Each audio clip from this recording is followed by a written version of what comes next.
오늘 함께 읽으실 본문의 말씀은 사무엘하 1장 1절에서부터 16절까지의 말씀입니다. 사울이 죽은 후에 다윗이 아말렉 사람을 쳐 죽이고 돌아와 다윗이 시글락에서 이틀을 머물더니 사흘째 되는 날에 한 사람이 사울의 진영에서 나왔는데 그의 옷은 찢어졌고 머리에는 흙이 있더라. 그가 다윗에게 나와 땅에 엎드려 절하매 다윗이 그에게 묻되 너는 어디서 왔느냐 하니 대답하되 이스라엘 진영에서 도망하여 왔나이다 하니라. 다윗이 그에게 이르되 일이 어떻게 되었느냐 너는 내게 말하라. 그가 대답하되 군사가 전쟁 중에 도망하기도 하였고 무리 가운데에 엎드러져 죽은 자도 많았고 사울과 그의 아들 요나단도 죽었나이다 하는지라. 다윗이 자기에게 알리는 청년에게 묻되 사울과 그의 아들 요나단이 죽은 줄을 내가 어떻게 아느냐. 그에게 알리는 청년이 이르되 내가 우연히 길보아 산에 올라가 보니 사울이 자기 창에 기대고 병거와 기병은 그를 급히 따르는데 사울이 뒤로 돌아 나를 보고 부르시기로 내가 대답하되 내가 여기 있나이다 한즉 내게 이르되 너는 누구냐 하시기로 내가 그에게 대답하되 나는 아말렉 사람이니이다 한즉 또 내게 이르시되 내 목숨이 아직 내게 완전히 있으므로 내가 고통 중에 있나니 청하건대 너는 내 곁에 서서 나를 죽이라 하시기로 그가 엎드러진 후에는 살 수 없는 줄을 내가 알고 그의 곁에 서서 죽이고 그의 머리에 있는 왕관과 팔에 있는 고리를 벗겨서 내 줍게로 가져왔나이다 하니라.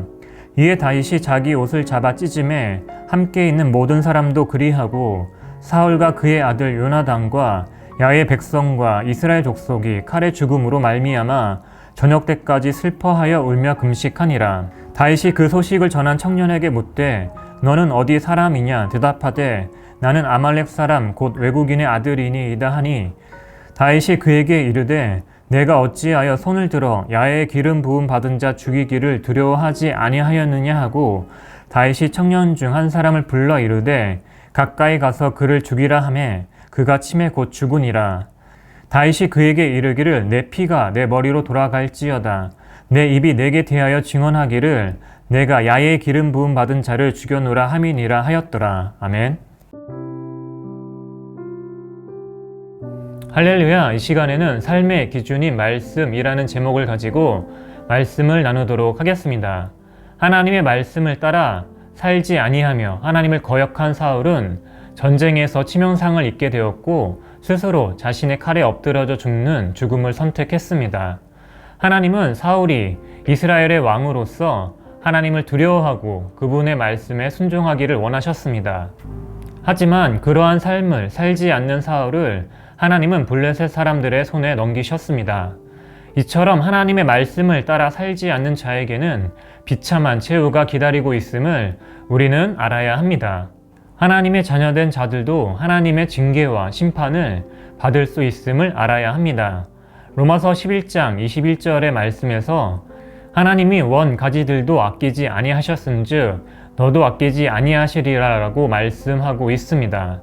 하나님은 예수 그리스도를 거부하며 그분의 말씀을 따라 살지 않았던 유대인들을 버리셨습니다. 그리고 그들의 죄를 따라 심판하셨습니다. 이와 같이 우리들도 하나님의 말씀을 따라 살아가지 아니하면 버림받을 수 있음을 기억해야 합니다. 이를 늘 기억하고 두렵고 떨리는 마음으로 하나님을 섬겨야 합니다. 전장에서 죽어있던 사울을 발견한 아말렉 청년은 다윗에게 보상을 받을 것을 기대하고 전장에서 죽어가던 사울을 그의 부탁을 들어 자신의 손으로 그를 죽였다고 다윗에게 거짓 보고를 했습니다. 그는 그 증거로 사울이 차고 있던 왕관과 팔찌를 가져와 다윗에게 보여주었습니다. 다윗의 오랜 대적으로 그를 괴롭혔던 사울을 죽이면 다윗으로부터 보상을 받게 될 것을 그는 기대했던 것입니다. 하지만 그의 기대와는 다르게 그에게 돌아온 것은 사형이라는 형벌이었습니다. 세상적인 기준으로 보면 그 아말렉 청년의 기대가 맞았을 것입니다. 원수된 자를 죽여주는 것은 상대방에게 큰 기쁨을 전해주기 때문입니다. 하지만 다윗은 하나님의 관점으로 이 사건을 바라보았습니다. 하나님께서 기름 부어 세운 자를 하나님을 대신하여 그 청년이 죽인 것을 큰 죄로 보았습니다. 그리고 하나님을 경외하지 않으며 자신의 뜻대로 행동한 그 청년에게 사형을 선고했습니다. 이처럼 하나님을 경외하지 않으며 자신의 뜻대로 살아가는 자들도 하나님의 심판을 받게 되어 있습니다. 그러므로 우리는 하나님을 알지 못하는 자에게 그분을 전하며 그들이 하나님의 말씀과 뜻대로 살아가도록 인도해 주어야 합니다. 그러할 때 그들은 세상적인 생각과 판단을 내려놓고 하나님을 경외하며 살아가는 삶이 될 수 있을 것입니다. 오늘 말씀을 통해 우리는 하나님의 말씀과 뜻을 따라 살아가지 않는 자를 심판하시는 하나님을 볼 수 있었습니다. 우리는 이러한 심판을 받지 않도록 하나님을 경외하며 그분의 말씀과 뜻을 따라 살아가는 삶이 되어야 합니다. 그러할 때 우리는 하나님께서 주시는 비극을 피해 갈 수 있습니다.